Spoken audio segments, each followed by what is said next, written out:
भारतीय इंटेलिजेंस एजेंसियों की रिपोर्ट के मुताबिक पाकिस्तान कश्मीर में पहलगाम जैसे एक और आतंकी हमले को अंजाम देने की तैयारी कर रहा है और इस बार कमान दी गई है जैश ए मोहम्मद की महिला ब्रिगेड को। वो महिला ब्रिगेड जिसकी कमान मसूद अजहर की बहन के पास है, वो महिला ब्रिगेड जिसका गठन 7 दिन पहले ही किया गया है, जमातुल मोमिनात। नमस्कार, पॉलिटिकल पंचायत देख रहे हैं आप, आपके साथ मैं हूं हिंगलाज दान। जमातुल मोमिनात हो, जैश ए मोहम्मद हो और मसूद अजहर ने यह महिला ब्रिगेड क्यों बनाई और इसके जरिए कश्मीर में कौन सी रणनीति है, इसको समझने के लिए हमें 1985 के दौर में जाना पड़ेगा। 1980 से 90 का दशक, वो समय जब अफगानिस्तान के अंदर पाकिस्तान अमेरिका की कठपुतली बनकर के कई आतंकी संगठनों के जरिए पर्दे के पीछे से सोवियत रूस को कमजोर करने का काम कर रहा था। आईएसआई ने इस दौरान एक रणनीति के तहत पाकिस्तान के अंदर जो पाक हक्कानी देवबंदी नेटवर्क है, जो उससे जुड़े हुए लोग हैं, उनको इकट्ठा किया गया और उनको एक मूवमेंट के उद्देश्य के साथ में आगे बढ़ाने का काम किया। मूवमेंट जिनको हरकत शब्द के तौर पर, इसके अर्थ के तौर पर यूज लिया जाता है, और 1980 के अंदर एक संगठन बनाया गया, हरकत यानी कि मूवमेंट, आंदोलन, उसी के नाम पर हरकतुल जिहाद इस्लामी, जिसे शॉर्ट में हुजी कहा गया। इस संगठन की जिम्मेदारी दो लोगों को दी गई, कारी सैफुल्लाह अख्तर और फजरुल रहमान खलील। इन दोनों के जरिए आईएसआई ने सोवियत रूस के खिलाफ अफगानिस्तान के अंदर जो अमेरिका के कोवर्ट ऑपरेशन थे, पर्दे के पीछे से अफगान रूल को यहां पर कमजोर करने की कोशिशें थी, उसको शुरू किया गया। और आईएसआई ने इसे पहाबी इस्लाम से जोड़ने की कोशिश की। पहाबी इस्लाम जो मूल इस्लाम को फिर से स्थापित करने को लेकर के पाकिस्तान के अंदर काम करने वाला एक संगठन था, उससे जोड़ा गया। इन दोनों को जोड़ करके पब्लिक के बीच में यह नैरेटिव बनाया गया कि दुनिया दो धड़ों में बंटी हुई है। एक धड़ा जो अल्लाह में विश्वास करता है, ईश्वर में विश्वास करता है, दूसरा धड़ा जो इन आस्थाओं में, इस तरीके की परंपराओं में विश्वास नहीं करता है। और ऐसे में धर्म की फिर से स्थापना करने के लिए ऐसे लोगों को अंदर अपने उद्देश्यों को कामयाब करना बेहद जरूरी है। और इसके लिए लोगों को यह बताया गया कि हमारा सबसे बड़ा दुश्मन सोवियत रूस है, इसीलिए अफगानिस्तान के अंदर हमें सोवियत शासन को खत्म करने के लिए लड़ना है। लेकिन ध्यान रखना, यहां पर जो हरकतुल जिहाद इस्लामी 1980 में बना था, इसका मकसद ग्लोबल था। सोवियत रूस उसका एक पहला स्टेट था। इस लड़ाई चलती रहती है। इसी बीच में 1985 के अंदर जिन दो लोगों ने 1980 में हरकतुल जिहाद इस्लामी बनाया था, कारी सैफुल्लाह अख्तर और फजरुल रहमान खलील, इनमें से फजरुल रहमान खलील, इनके बीच में टकराव बढ़ता है, एक मतभेद पैदा होते हैं और ये उनसे अलग हो जाता है। और आईएसआई के ही प्लॉट किए गए दो और लोग, जिसमें इरशाद खान और फारूक कश्मीरी के साथ मिलकर के एक नया संगठन बनाया जाता है, हरकत उल मुजाहिदीन। यह हरकतुल मुजाहिदीन 1985 में बनता है। 1986 से 88 तक 2 साल तक वहां पर काम करता है। और उसके बाद में इस संगठन को, चूंकि जब मल्टीपल संगठन आईएसआई के इशारों पर ही नाचने वाले आतंकी संगठन जब एक जगह काम करते हैं तो उनके बीच में टकराव बढ़ता है। लिहाजा आईएसआई ने एक स्ट्रेटेजी के तहत 1988 के अंदर ये जो दूसरा संगठन 1985 में बना था, उसको कश्मीर की तरफ, अफगानिस्तान से कश्मीर में शिफ्ट कर दिया गया और उनको वहां पर कश्मीर में टारगेट दिया गया। उसके बाद में 1988-89 के दौर से कैसे कश्मीर के अंदर आतंकवाद एक नए सिरे से अपने उठ खड़ा हुआ, वो आपने और हमने देखा।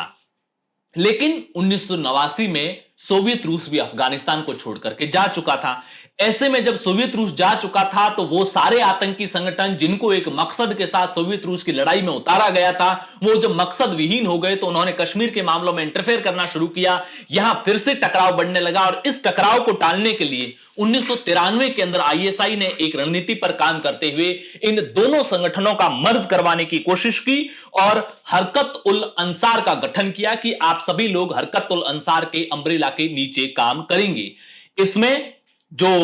फजरुल रहमान खलील जिसने यह संगठन बनाया था, इसके अलावा जो हुजी बनाते समय जो दूसरा मुख्य व्यक्ति था, कारी सैफुल्लाह अख्तर, उसके एक प्रतिनिधि के तौर पर हरकतुल अंसार में एक व्यक्ति को जोड़ा गया जिसका नाम था मौलाना मसूद अजहर। मौलाना मसूद अजहर और फजरुल रहमान खलील ने मिलकर के हरकतुल अंसार यहां पर चलाना शुरू किया। 1993-94 में गठन होता है। इसके बाद में 1994 में मसूद अजहर वही व्यक्ति था जो लंबे समय तक अफगानिस्तान के अंदर जो ये हुजी की लड़ाई चल रही थी सोवियत रूस के खिलाफ, उस लड़ाई के अंदर जो ऑपरेशंस चल रहे थे उन ऑपरेशंस में काम कर रहा था, लिहाजा आतंकी लड़ाई के कई ऑपरेशन करने का उसको एक्सपीरियंस हासिल हो चुका था। और 1994 तक आते आते आईएसआई ने यह तय किया कि मौलाना मसूद अजहर को भारत के अंदर कश्मीर में जो ये हरकतुल अंसार काम कर रहा है इसको सक्सेस करने के लिए भारत भेजना है। सीधे तौर पर भारत भेज नहीं सकते, एजेंडा कामयाब नहीं होता, लिहाजा उसकी एक फेक प्रोफाइल तैयार की जाती है। यह बताया जाता है कि यह व्यक्ति मूल रूप से गुजरात का है, लंबे समय से, बहुत पहले के टाइम में इनके पूर्वज यहां से कई साल पहले, कई दशक पहले यहां से पुर्तगाल चले गए थे और अब वो बिजनेस के पर्पज से ही वापस इंडिया आ रहा है। उसका फेक पासपोर्ट और बाकी सारे डॉक्यूमेंट तैयार किए गए। वो पुर्तगाल से बांग्लादेश जाता है, बांग्लादेश से फ्लाइट के जरिए वो दिल्ली आता है। लेकिन इसी बीच भारत की इंटेलिजेंस एजेंसियों को इस पर शक हो चुका था, लिहाजा उसको ट्रेस किया जा रहा था। जब वो दिल्ली से एक बड़ी होटल में कुछ समय ठहरने के बाद में गाड़ी से अनंतनाग कश्मीर के लिए रवाना होता है तो उसको ट्रेस किया जाता है और यहां पर अनंतनाग में एक ऑटो में बैठकर किसी व्यक्ति से मिलने जाते समय इसको हमारी सुरक्षा एजेंसियों ने पकड़ लिया था। मौलाना मसूद अजहर को पकड़ा जाता है। उसके बाद में मौलाना मसूद अजहर ने काफी कुछ आईएसआई की इस पूरी रणनीति को उजागर किया, लेकिन इसी बीच 1999 में IC-814 हाईजैक होता है और मौलाना मसूद अजहर को समेत कुछ और आतंकियों को वापस छुड़ा दिया जाता है। मौलाना मसूद अजहर वापस जाने के बाद में कैसे पाकिस्तान की आईएसआई, जैश मोहम्मद और लश्कर ए तैयबा जैसे आतंकी संगठनों के बीच में एक तालमेल बिठाते हुए या फिर कहें कि बैलेंस करते हुए, क्योंकि देखो, चाहे वो जैश ए मोहम्मद हो, चाहे लश्कर ए तैयबा हो, कोई भी आतंकी संगठन हो, एक सरकार के ऊपर कोई पूरी तरह से हावी ना हो, लिहाजा पाकिस्तान की आईएसआई क्या करती है, कई आतंकी संगठन खड़े करके रखती है और जब भी कोई खुद को ज्यादा ताकतवर समझने लगता है तो उसकी फंडिंग को कंट्रोल कर लिया जाता है, उसकी पावर को कंट्रोल कर लिया जाता है और दूसरे आतंकी संगठन को सपोर्ट किया जाता है। कई बड़े ऑपरेशन करने के लिए उसको जिम्मेदारी दी जाती है और जब ऑपरेशन सक्सेसफुल हो जाता है तो उसकी जो पाकिस्तान के अंदर जो उस आतंकी सोच से ताल्लुक रखने वाली पब्लिक होती है उनके बीच में उनकी ब्रांडिंग की जाती है। तो ये एक आईएसआई की रणनीति होती है अलग अलग आतंकी संगठनों को बैलेंस करने की। इसी दौर में इस जैश ए मोहम्मद ने मौलाना मसूद अजहर जो कंधार विमान हाईजैक के बाद वापस छुड़ा करके ले गए थे, उन्होंने संसद हमले को अंजाम दिया, पुलवामा हमले को अंजाम दिया और पहलगाम हमले को अंजाम दिया। लेकिन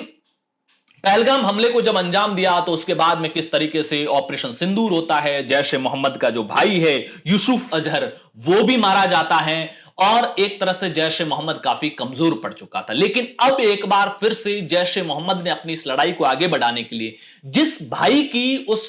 हमले में ऑपरेशन सिंदूर के दौरान बहावलपुर के अंदर मौत हुई थी, उसी के अंदर जो भाई था उसकी वाइफ जिसका नाम था सादिया अजहर, उसको फिर से एक कप्तान, महिला ब्रिगेड का कप्तान बनाते हुए एक नया संगठन बनाया गया है, जमात उल मुमिनात, जिनका हेडक्वार्टर उसी बहावलपुर में है जिसके उस पूरे आतंकी हेडक्वार्टर को ऑपरेशन सिंदूर के दौरान तहस नहस कर दिया गया। वहीं पर इस महिला ब्रिगेड का फिर से कमान रखा गया है। कुछ दिन पहले यह महिला ब्रिगेड बनाई जाती है, उसके बाद में अब तो इस महिला ब्रिगेड के कोर्स भी शुरू किए गए हैं। कोशिश यह है कि कश्मीर समेत आसपास के रीजन की महिलाओं के अंदर, क्योंकि महिला जो चाहे कश्मीर जैसे इलाके हो जिनका पर्याप्त अब तक डेवलपमेंट नहीं हो पाया है या फिर पाकिस्तान जैसे इलाके हो जहां पर पर्याप्त डेवलपमेंट नहीं हो पाया है, जहां कम डेवलपमेंट हुआ है वहां पुरुष तो फिर भी बाहर जाते हैं, शिक्षा हासिल करते हैं, दुनिया को देखते हैं, लेकिन महिला इस बाहरी दुनिया से अनजान होती है। ऐसे में उसको मिसगाइड करना आसान होता है और जैश ए मोहम्मद की जो ये महिला ब्रिगेड बनी है उसका मकसद यह है कि महिलाओं को यह बताया जाए कि भारत ने ऑपरेशन सिंदूर के दौरान बड़ी तादाद में महिलाओं की हत्या की है, लिहाजा उसका बदला लेने के लिए जिहाद के मकसद से हम सबको एकजुट होकर के काम करना चाहिए। लेकिन आप सोच रहे होंगे कि यह महिला ब्रिगेड का अलग नाम क्यों रखा गया है, इसके पीछे भी एक स्ट्रेटेजी है। 2019 में जब कश्मीर से धारा 370 हटाई गई और एक पूरी तरीके से जो पावर है वो भारतीय संविधान के अधिकार क्षेत्र में आ गया, भारतीय संविधान के नीचे जब पूरा जम्मू कश्मीर आ गया, तब पाकिस्तान की आईएसआई ने एक नए प्लान पर काम किया। उसे लगा कि जैश ए मोहम्मद, लश्कर ए तैयबा ऐसे संगठनों को कश्मीर का बच्चा बच्चा जानता है और उनको यह भी पता है कि ये पाकिस्तान से जुड़े हुए, लिहाजा अब इन संगठनों को इनका साथ मिलेगा नहीं। तो पब्लिक को भ्रम में रखने के लिए, एक वोट लेने के लिए इन्होंने कुछ नए संगठन बनाए जिनका डायरेक्ट जैश ए मोहम्मद या लश्कर ए तैयबा से कोई संबंध नहीं था। इन्हीं संगठनों में एक संगठन था टीआरएफ, द रेजिस्टेंट फ्रंट। दूसरा संगठन था पीपुल अगेंस्ट फासिस्ट फोर्स। इनके जरिए एक नया एजेंडा चलाना शुरू किया और जम्मू कश्मीर की पब्लिक को भारत के खिलाफ बरगलाने की कोशिशें, भारत ने जो वहां पर अभी यूनियन टेरिटरी का दर्जा दे रखा है उसको लेकर के अलग अलग तरीके से बरगलाया जाता है। लद्दाख के लोगों को अलग तरीके से बरगलाया गया। कैसे भी करके जो दिल्ली में बैठी सरकार है उसके खिलाफ एक गुस्सा पैदा किया जाए ताकि यहां पर बड़े आंदोलन क्रिएट हो और उन आंदोलनों से जो डिस्टर्बेंस क्रिएट होगा उसमें भी आतंकी अपनी मंसूबों को कामयाब कर सके। इन्हीं दोनों संगठनों टीआरएफ यानी कि द रेजिस्टेंट फ्रंट और दूसरा था पीपुल अगेंस्ट फासिस्ट फोर्स, इन दोनों में से जो टीआरएफ है उसी ने पहलगाम आतंकी हमले को अंजाम दिया था। लेकिन भारत की इंटेलिजेंस एजेंसियों की बड़ी ताकत ये रही, बड़ी खूबसूरती ये रही, अपन इसको कामयाबी कह सकते हैं कि उन्होंने इस एक आतंकी हमले महज से ही दुनिया भर के अंदर टीआरएफ को एक्सपोज किया और टीआरएफ को आतंकी संगठनों की सूची में शामिल करने में कामयाबी हासिल की। ऐसे में अब ये जो महिला ब्रिगेड नई बनाई गई है जिसका नाम जमातुल मुमिनात रखा गया है, ये भी एक तरह की शेडो ऑर्गेनाइजेशन के तौर पर देख सकते हैं ताकि महिलाओं के बीच में जब इस नाम से कोई ऑर्गेनाइजेशन जाएगा तो पीछे जो वो नाम जो सीधे तौर पर बड़े बड़े आतंकियों के साथ जुड़ते हैं, जैश ए मोहम्मद, लश्कर ए तैयबा, उनके साथ नाम नहीं जुड़ेंगे तो जम्मू कश्मीर की भोली भाली महिलाएं जो है उनको भ्रमित करना इनके लिए आसान रहेगा और आतंकी अपने एजेंडे को कामयाब करने की कोशिश करेंगे। लेकिन चूंकि इंटेलिजेंस इनपुट कश्मीर को लेकर के पहले से आ चुका है, जिस तरीके से बहावलपुर के अंदर ये संगठन को 7 दिन पहले बनाया गया है, अब तो इसके ऑनलाइन कोर्स शुरू कर दिए गए हैं, महिलाओं की भर्ती की जा रही है और जो महिलाएं इस ब्रिगेड में शामिल हो रही हैं और इस कोर्स का हिस्सा बन रही है, उनसे 500 पाकिस्तानी रुपए लिए जा रहे हैं। इसके जरिए बड़ी तादाद में फंड इकट्ठा किया जा रहा है जैश ए मोहम्मद जो फिर से रिवाइवल की कोशिश कर रहा है पाकिस्तान के अंदर। देखना होगा, भारतीय सुरक्षा एजेंसियां पूरी तरह से चौकस है, पाकिस्तान के ऐसे कई मंसूबों को पहले भी विफल किया है। लेकिन मेरा ये पूरी जानकारी बताने का मकसद यही है कि जब ऐसे नैरेटिव बनाए जाते हैं जिससे हमारी राष्ट्र की व्यवस्था के खिलाफ नैरेटिव बनाए जाते हैं तो आपको और हमको सतर्क रहने की जरूरत है व्यवस्था के खिलाफ, क्योंकि भारतीय संविधान ने लोकतंत्र की सबसे खूबसूरत पूरी दुनिया में एक व्यवस्था दी है। हमें उस व्यवस्था को कभी अपोज नहीं करना चाहिए, राजनीतिक पार्टियों को अपोज करना चाहिए और उस अपोज के रूप में हमें जब मतदान का समय आता है तो वोट देकर के जिसे अपनी पसंद की सरकार है वो चुनना चाहिए। लेकिन व्यवस्थाओं के खिलाफ जब हम शक्ति वाला आंदोलन करते हैं, हथियारों के साथ आंदोलन करते हैं या हथियारों के जरिए अधिकार हासिल करने की कोशिश करते हैं तो व्यवस्थाएं बिगड़ती हैं, आपको और हमारे हकों का और हनन होता है, क्योंकि हथियार से उपजी हुई व्यवस्था कभी भी जनहित की बात नहीं कर सकती। शुक्रिया।